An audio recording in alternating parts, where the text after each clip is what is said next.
পৃথিবীর যেই প্রান্তে লুকাবে যত রকমের ছাড় দেওয়া হয় তত রকমের ছাড় দিয়ে এদেরকে নিয়ে আসবো।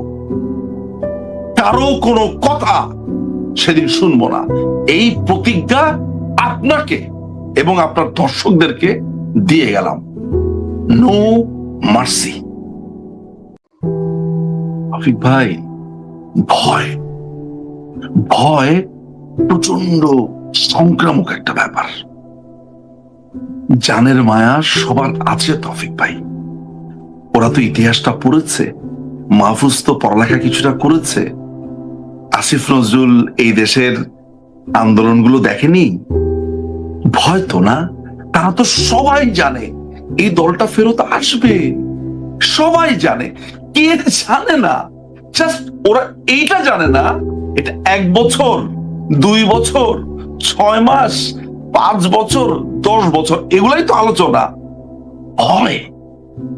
এই দল ফিরবে, এই দল ফিরবে। ফেরার পরে এদেরকে যারা যারা যারা যারা এই ষড়যন্ত্র করেছে তারা ছিন্ন ভিন্ন টুকরো টুকরো হয়ে যাবে মানুষের ভালোবাসা দেখে, খুনের মাধ্যমে না। কিন্তু এত মানুষের ভালোবাসা দেখে তারা ভেতরে ভেতরে শেষ হয়ে যাবে।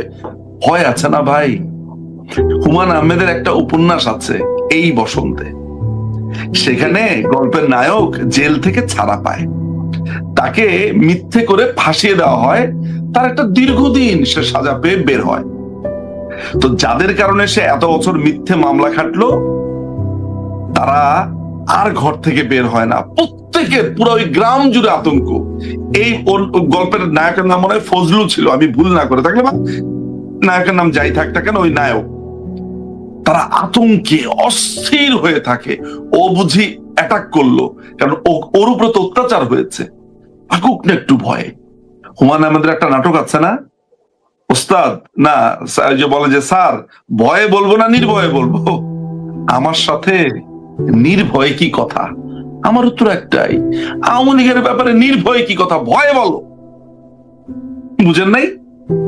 যারা আমাকে আমার মায়ের রক্তের উপর দিয়ে যেতে বাধ্য করেছে, ওই শামসুর রহমানের কবিতার মতো, যারা আমার বোনকে অত্যাচার করেছে, আমার ভাইকে অত্যাচার করেছে, আমাকে খুঁজতে এসে আমার মাকে খুন করে চলে গেল, যারা আমার বাবার লাশটিও দেখতে দেয়নি, যারা আমার সন্তানকে খুন করে চলে গেল, তাদের এই সারাটি জীবন আতঙ্কে অস্থির হয়ে থাকতে হবে।